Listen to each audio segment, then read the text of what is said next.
Allah. Waalaikumsalam warahmatullahi wabarakatuh. Masya Allah, ini pertanyaan menarik nih Pak. Ya, kita dihadapkan sama data. Data kan saintifik Pak ya, jelas. Ilmunya ada. Bahwa datanya mengatakan bahwa justru negara-negara yang religius banyak berdoa, termasuk Indonesia, itu justru tingkat kemiskinannya tinggi dibanding dengan negara-negara yang mungkin bahkan nggak punya agama gitu ya.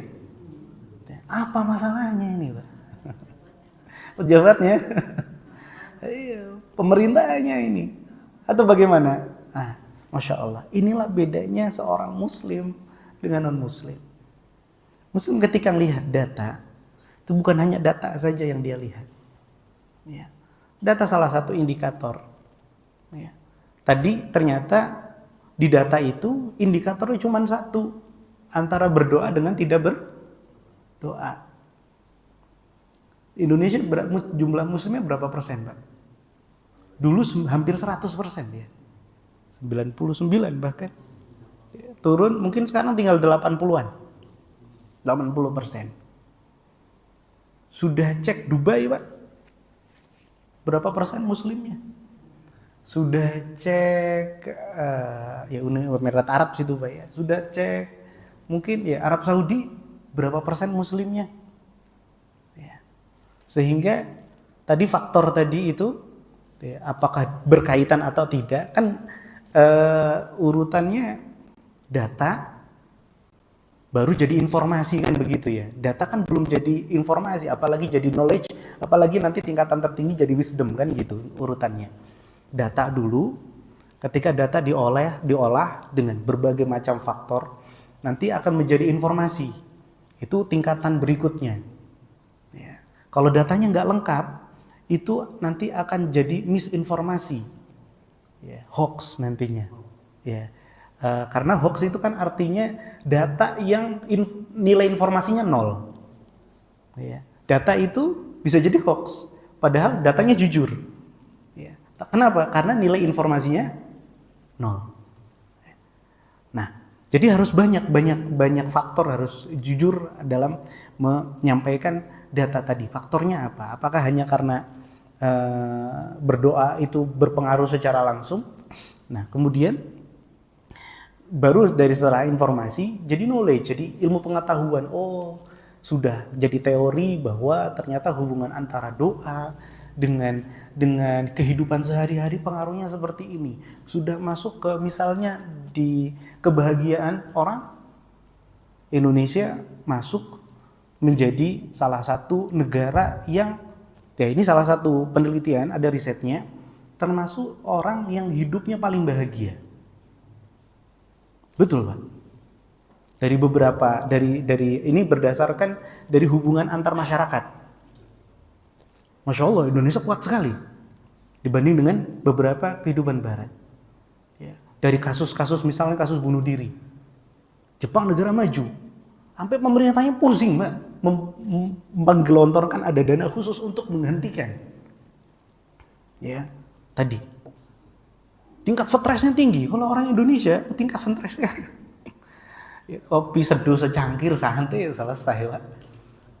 Karena tekanannya tinggi sekali. Lihat orang malam-malam pulang kerja pada mabuk, tidur di jalan, itu pemandangan umum. Jadi ini dari satu sisi saja ya, dari sisi ilmu data ya. Nah, belum bisa jadi informasi, apalagi sampai teori menjadi knowledge. Terlebih sampai wisdom. Ya. Kalau ajaran Islam sudah sampai kebijaksanaan, sudah sampai wisdom. Kenapa? Karena langsung dari yang maha mengetahui. Jadi semuanya nggak perlu kita studi banyak-banyak, Allah sudah kasih ini instan jadi. Islam memudahkan kita jalan pintas menuju solusi kehidupan, karena nggak butuh riset banyak. Nah itu di satu sisi ya, dari kevalidasi kualitas data yang ada.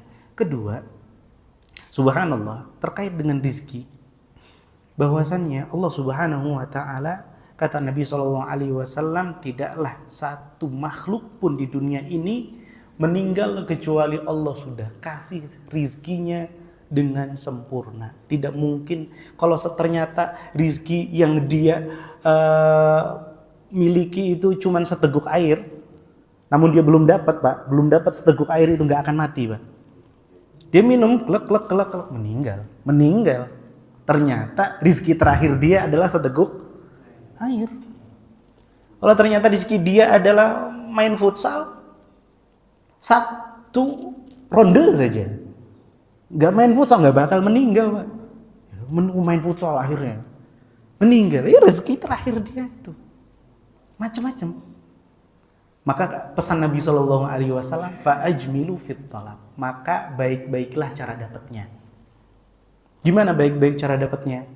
Karena mau itu rizki kita itu sudah ditentukan. Kita seumur hidup dari bayi sampai meninggal sudah dikasih rezeki misalnya 1 triliun. Amin, Pak ya. 1 triliun. Mau pakai cara halal, pakai cara haram, tetap 1 triliun, Pak. Kalau gitu kita mau milih yang mana? Cara halal atau satu yang haram? Tetap 1 triliun, Pak. Tetap 1 triliun. Mungkin ada yang berkata, kalau gitu kita nggak usah doa dong. Ya, ikhtiar aja, nggak usah doa. Kan Allah sudah takdirkan. Nah, tetap doa, karena doa itu satu, ibadah itu sendiri. Nambah rekening pahala kita. Dan itu ibadah mulia. Kedua, kata Nabi SAW, izin satu lagi Pak ya.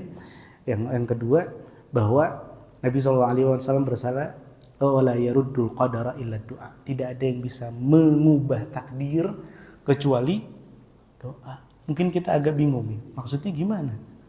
Kan bukannya sudah jadi takdir? Ya. Kok malah kita bisa, ternyata takdir bisa dirubah dengan berdoa tadi oleh manusia. Maksudnya takdir di sini adalah takdir, karena takdir itu ada yang di Lauhul Mahfuz, itu yang sudah final, itu hanya Allah yang tahu. Ada takdir yang Allah turunkan kepada malaikat, yang Allah berikan ketika kita di janin, Mbak.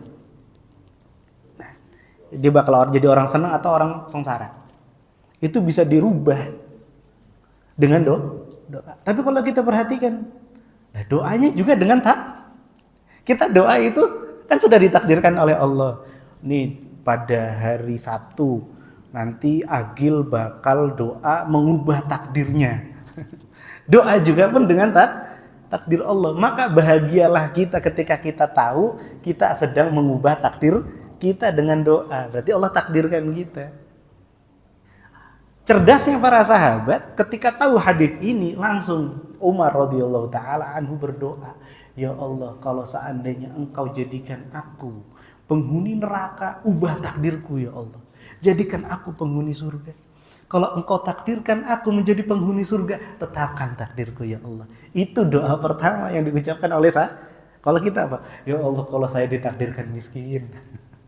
Ya Allah, kalau dia bukan jodohku, jadikanlah dia jodohku, kan gitu ya. Ya, dunia. Tapi nggak apa-apa, boleh. Yang penting kita mintanya boleh. Kita minta yang banyak sama Allah. Dunia nggak apa-apa. Banyak-banyakin minta sama Allah dunia. Tapi akhiratnya harus lebih banyak.